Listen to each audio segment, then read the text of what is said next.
काम भाभी यही गुड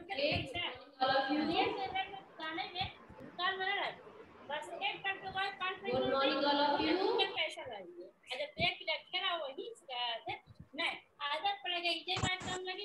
गुड मॉर्निंग मैम। बेटा काम है good morning. Good morning ma'am. Okay then, we continue our chapter 6, physical and chemical changes. Okay, today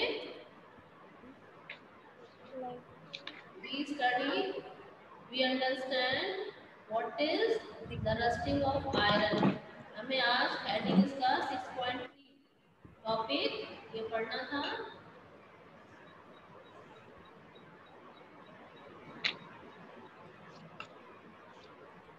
class चलेगा।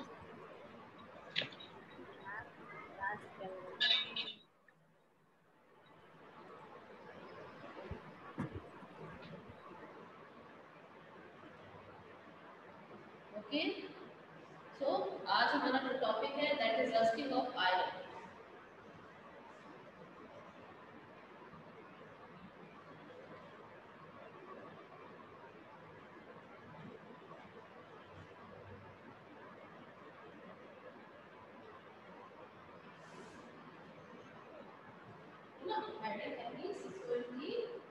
Rusting of iron, ये मैं आपको समझा ही चुकी हूँ कि रस्टिंग कैसे होता है ना, ये हमारा कैसा चेंज है। रस्टिंग ऑफ आयरन आप जानते हो that is a chemical change, ये हमारा केमिकल चेंज का एग्जांपल है ना। और रस्टिंग क्यों होती है आयरन में? जब आयरन जो है काफी लंबे समय तक वाटर और एयर के कांटेक्ट में होता है तो there is a chemical reaction होती है और वहाँ पर रस्टिंग होता है, जिसे हम कोरोजन भी कहते हैं। ओके, चलिए देखते हैं हम इसमें।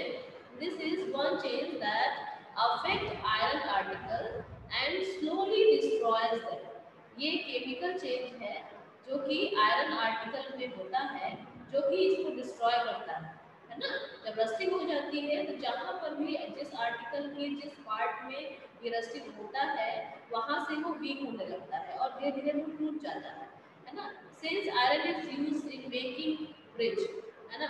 इसके बाद भी हम जानते हैं कि आयरन में रस्टिंग होती है जब ये वाटर और एयर के कांटेक्ट में आता है। इसके बाद भी, इसके बावजूद जो आयरन है इसका यूज करते हैं हम ब्रिज बनाने में, है ना, शिप बनाने में, cars, truck, bodies and many other articles, ये सब सारे आयरन के बनते हैं।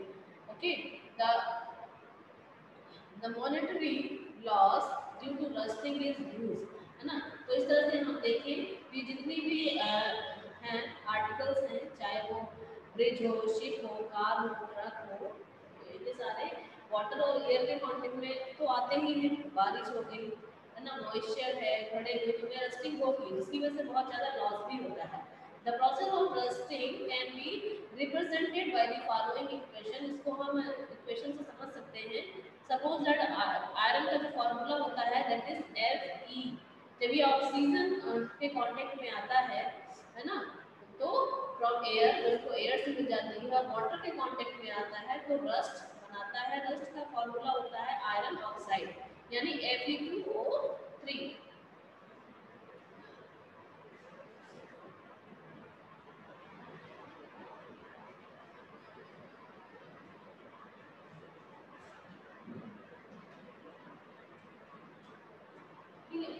ये है आयरन, आयरन का फॉर्मूला होता है दैट इज ऑक्सीजन। ओके, ये ऑक्सीजन है, ये वाटर है, इसे कांटेक्ट में जब ये रस्टिंग होती है, रस्टिंग में क्या होता है आयरन ऑक्साइड, है ना।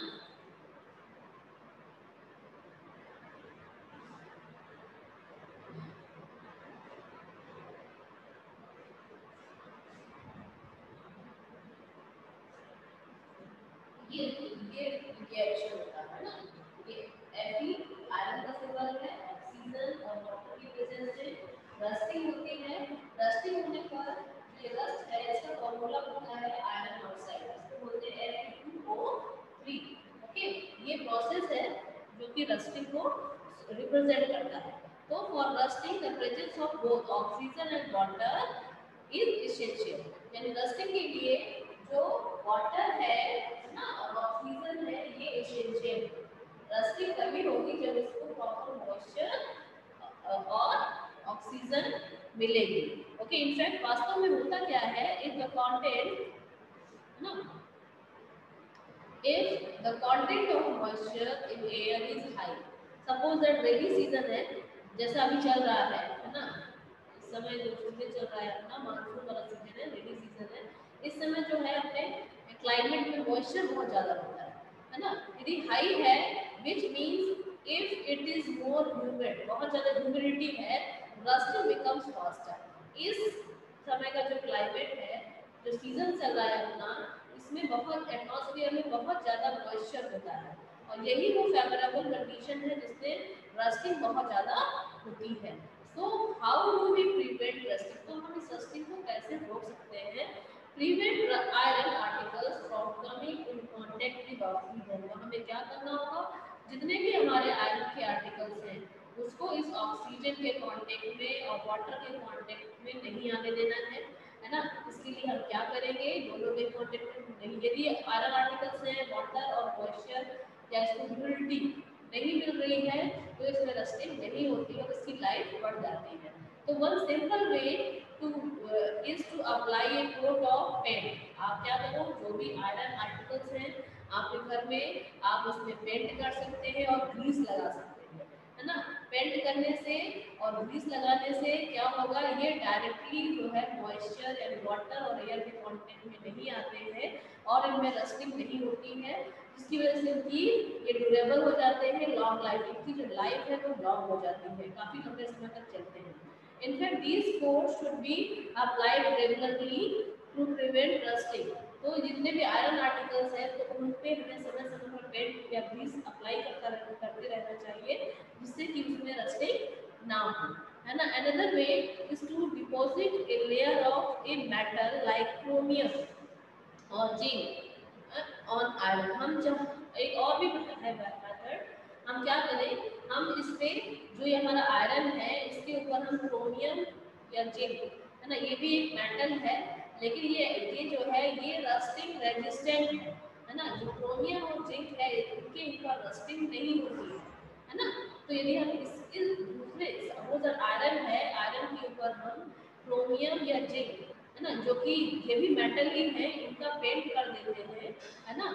तो another way is to deposit a layer, एक लेयर हम इसके ऊपर क्या करें, सपोज आयरन है, आयरन आर्टिकल है, उसके ऊपर हम क्रोमियम या जिंक की एक लेयर कर दे, है ना। एक layer of metal like chromium और जिंक, एक लेयर अप्लाई करें, कोटिंग कर दे उसके ऊपर क्रोमियम और जिंक की, तो क्या होगा, जो आयरन आर्टिकल है उसकी लाइफ बढ़ जाएगी। ठीक है, the process of depositing a layer of zinc on iron is called galvanization। ये जो सपोज दैट आयरन है इसके ऊपर है एक हम सुपीरियर मेटल जो कि जिंक है, जो कि रस्टिंग प्रूफ है ना, ये क्या करता है, रस्टिंग रेजिस्टेंट है, यानी इसमें रस्टिंग नहीं होती है ना। ये क्या करता है, रस्टिंग यानी वाटर और मॉइस्चर, वाटर के साथ और एयर के साथ ये रिएक्शन नहीं करता है। तो ये इस जो ये प्रोसेस है, यानी जो हमारा आयरन आर्टिकल है उसके ऊपर जो हम जिंक की ये लेयर अप्लाई करते हैं, इस प्रोसेस को हम बोलते हैं दैट इज गैल्वेनाइजेशन, है ना। The process of depositing A layer of zinc on iron, iron के ऊपर जिंक की एक लेयर को चढ़ा देना, है ना, डिपॉजिट कर देना, इसी को हम बोलते हैं गैल्वेनाइजेशन।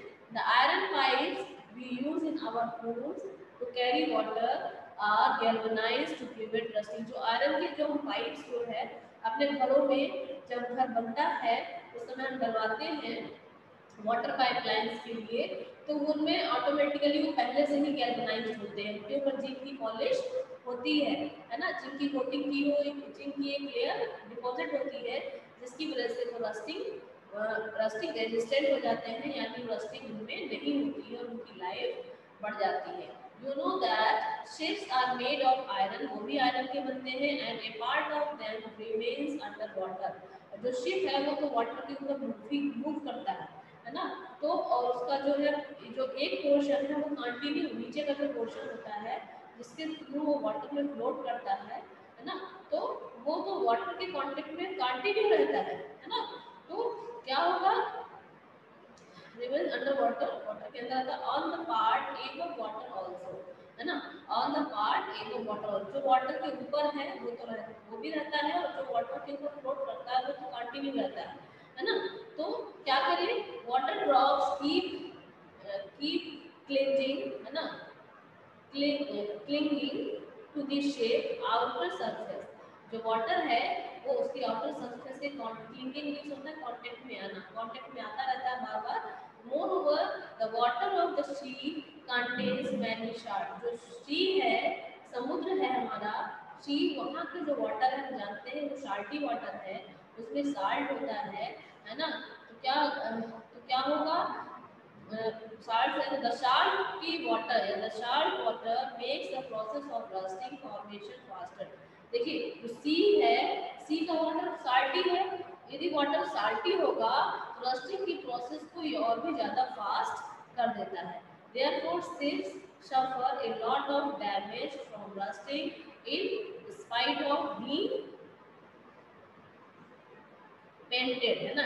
जब शिप को हम चाहे कितनी बार भी पेंट कर दें लेकिन उसके बाद भी उसमें रस्टिंग होती है, क्योंकि वहाँ का जो सी है जहाँ पर चलने वाले शिप वगैरह हैं वो साल्टी वाटर के कांटेक्ट में आते हैं, और यदि वाटर साल्टी होगा तो रस्टिंग की प्रोसेस फास्ट हो जाती है, ठीक है। सो मच, सो क्या होगा, that a fraction of ship iron has to be replaced every year. तो आप जो शिप का जो एक फ्रैक्शन है, चाहे वो नीचे वाला है, वो मेनली जो नीचे वाला जो पोर्शन है जो कि जो मैरीन वाटर के कांटेक्ट में हमेशा रहता है, साल्टी वाटर के कांटेक्ट में हमेशा रहता है, उसको हमें चेंज करना पड़ता है ना, एक ईयर हर साल उसको बदलना पड़ता है। Can you imagine the monetary loss of the world, तो कितना बड़ा आप इमेजिन कर सकते हो, कितने सारे शिप हैं जो सी के ऊपर मूव करते हैं और उनमें से पर डे उसका शिप का एक पार्ट बदलना पड़ता है, तो कितना बड़ा लॉस होता है ना, कितना, है ना, पैसे का बहुत ज़्यादा इकोनॉमिकली ये लॉस देने वाला है। तो अब अगली हेडिंग हमारी है क्रिस्टलाइजेशन, जैसे कि नाम से है क्रिस्टल, है ना, छोटे छोटे क्रिस्टल। अब क्रिस्टलाइजेशन क्या है देखते हैं।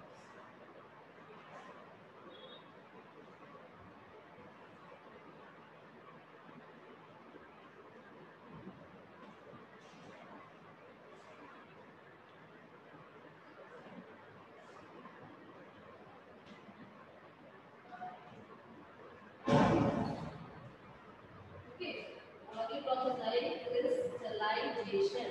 ओके, क्रिस्टलाइजेशन जैसे कि नाम से भी क्रिस्टल, छोटे छोटे क्रिस्टल्स से बन जाना। हमने क्लास 6 में पढ़ा था the salt can be obtain by the evaporation of the sea water.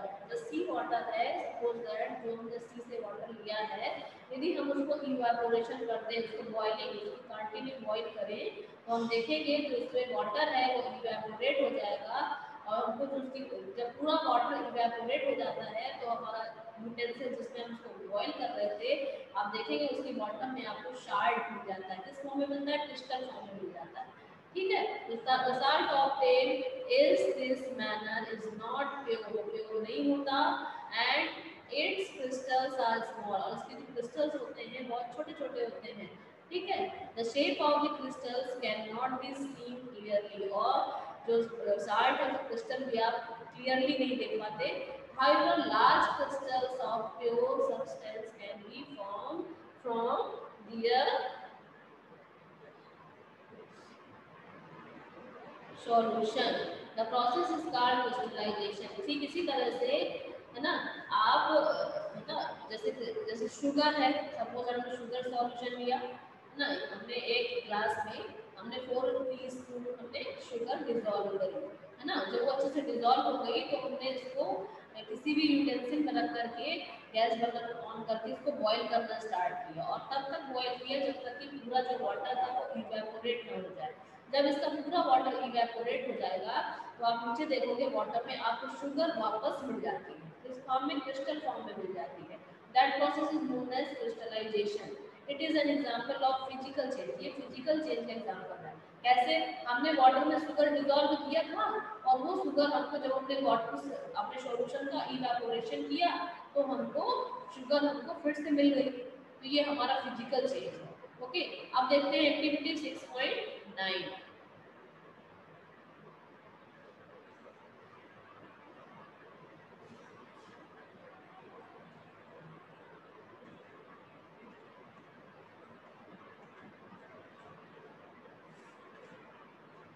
Activity 6.9 इसमें हमने डाइल्यूट सल्फ्यूरिक एसिड का यूज किया है और इसको हम लैब में ही कर सकते हैं इस एक्टिविटी को, है ना। आप सब इसको समझेंगे। हमने क्या किया है, हमने टेक एक कप फुल ऑफ वाटर, हमने एक कप पानी लिया है, ये बीकर या ग्लास में ले सकते हैं, and add a few drops of dilute sulphuric acid. हमने सल्फ्यूरिक एसिड ऐड किया। सल्फ्यूरिक एसिड का फॉर्मूला होता है H2SO4, इसको बोलते हैं सल्फ्यूरिक एसिड।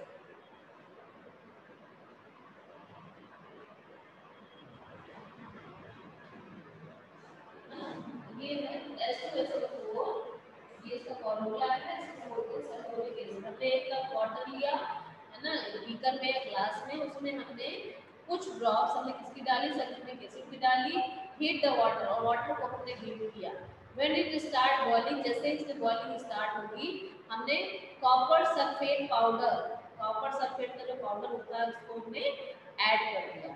ठीक है, ये लैब में हो पाएगी, हम घर में नहीं कर पाएंगे, सिर्फ इसको समझ लीजिए, है ना। कॉपर सल्फेट का हमने इसमें पाउडर ऐड किया, है ना। क्या होता है, व्हाइल स्टायरिंग, और उसको अच्छे से मिक्स करते गए continuously. Continue adding copper sulphate powder till no more powder can be dissolve. और इस कॉपर सल्फेट के पाउडर को तब तक ऐड करना है जब तक कि ये उस सॉल्यूशन में जो है डिसॉल्व होना बंद ना हो जाए, है ना। एक कंडीशन ऐसी आएगी जब आप कॉपर सल्फेट सॉल्यूशन डालें, कॉपर सल्फेट का पाउडर डालोगे तो वो फिर उसमें मिक्स नहीं होगा, है ना। वो वैसे ही एज इट इज आपको दिखाई देगा कि वो अब नहीं घुल रहा है।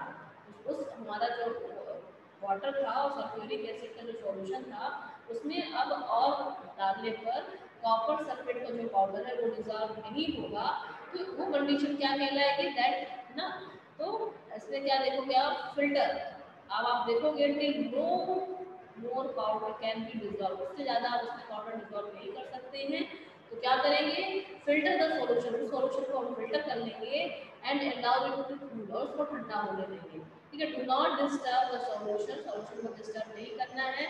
व्हेन इट इज कूलिंग, जब वो ठंडा हो रहा हो, look at the solution after some time, और कुछ समय बाद जब आप सॉल्यूशन को देखोगे, can you see the crystals of copper sulphate, तो आप देखेंगे जो आपने फिल्टर पेपर के ऊपर आपको कॉपर सल्फेट के क्रिस्टल मिल जाएंगे। हमने जो पाउडर डाला था वो कॉपर सल्फेट का पाउडर था, कॉपर सल्फेट पाउडर फॉर्म में था। हमने उसको सॉल्यूशन में डिसॉल्व किया, उसको फिल्टर करके जब हमने ऐसे ही छोड़ दिया तो हमको जो कॉपर सल्फेट है ना, ये कॉपर सल्फेट हमको क्रिस्टल फॉर्म में मिल गया। If not, wait for some time, यदि अभी आपको क्रिस्टल्स नहीं मिले हैं तो कुछ समय के लिए उसको और ठंडा होने दीजिए। आप देखेंगे कि आपको उस फिल्टर पेपर के ऊपर जो ये गैस जो कॉपर सल्फेट है क्रिस्टल आपको छोटे छोटे दिखाई देंगे। ठीक है, तो ये भी एक क्रिस्टलाइजेशन का एग्जांपल है। ठीक है,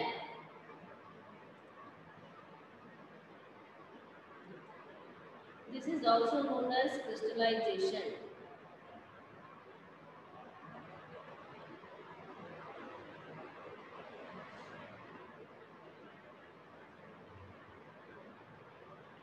ओके, अब आप लोग समझ गए होंगे गैल्वेनाइजेशन क्या है ना, रस्टिंग क्या है, क्रिस्टलाइजेशन क्या है, क्रिस्टल्स कैसे बनते हैं, ये सब आप समझ गए, है ना। यहाँ पर देखिए क्रिस्टल्स दिखाए गए, ऐसे ब्लू कलर के क्रिस्टल दिखाई देंगे आपको, कॉपर सल्फेट के ब्लू कलर के क्रिस्टल्स। तो अब आपने पढ़ लिया है फिजिकल चेंजेस क्या होते हैं, केमिकल चेंजेस क्या होते हैं, आप इसमें आइडेंटिफाई कर सकते हो, है ना। अपने आसपास आप जान जाएंगे कहाँ पर फिजिकल चेंज हो रहा है, कहाँ पर केमिकल चेंज हो रहा है। यही इस चैप्टर को पढ़ाने का जो मेन मोटो था वो ये था कि आप जान लेंगे कहाँ पर फिजिकल चेंज है और कौन सा हमारा केमिकल चेंज है। तो ठीक है, इस तरह से ये हमारा चैप्टर कंप्लीट हो गया है ना।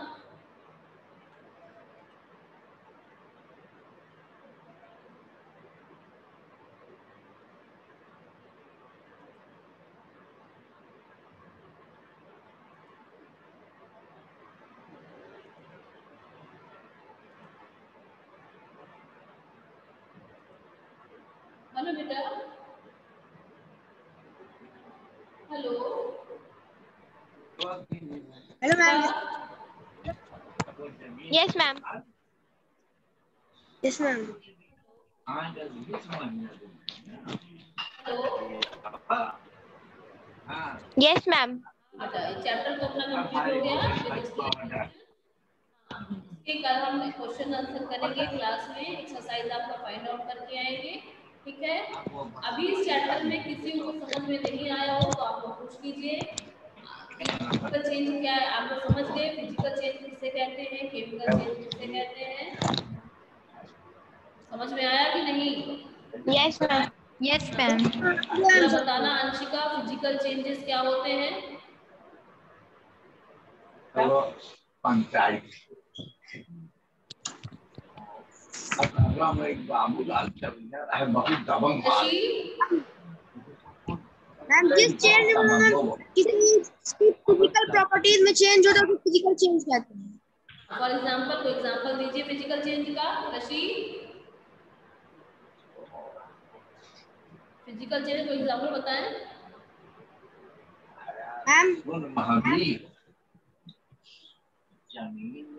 Ma'am cutting a piece of paper.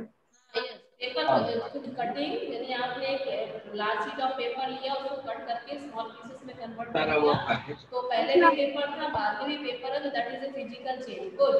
और कोई बताइए example, anyone? Vanshika, Athar? Yes, ma'am. Melting of Ma'am, melting of wax. Melting of Ma'am, ice. wax. Melting of ice. क्या बोल रहे हैं? हेलो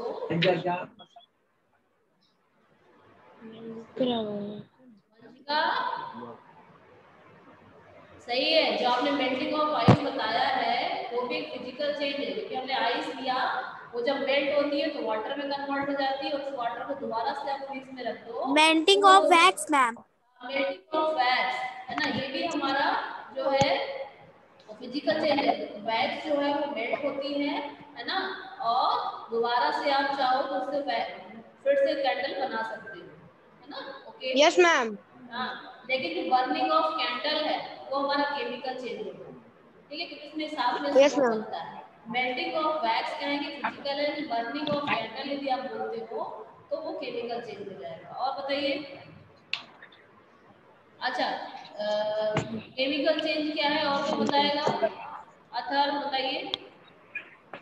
मैम किसी सब्सटेंस की केमिकल प्रॉपर्टीज में चेंज होता है उसे केमिकल चेंज कहते हैं। ठीक है, यदि किसी सब्सटेंस की केमिकल प्रॉपर्टी चेंज हो जाए, गुड। या हम कह सकते हैं जब कोई न्यू सब्सटेंस बनता है और उस न्यू Yes, ma'am. सब्सटेंस और जो न्यू सब्सटेंस बना है उसको आप दोबारा पहले वाले सब्सटेंस में चेंज, हाँ, उसको आप पहले वाले सब्सटेंस में चेंज नहीं कर पाते, दैट इज केमिकल चेंज, है ना?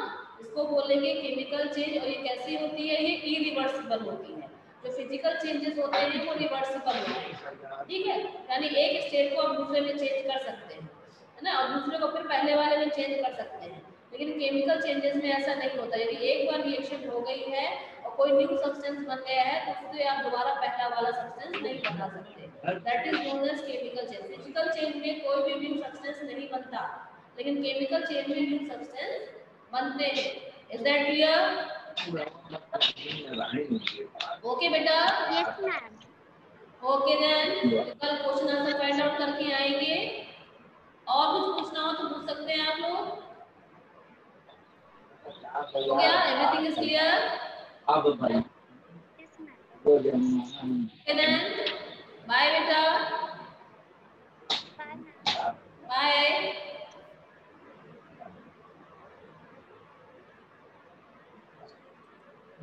बाइक है।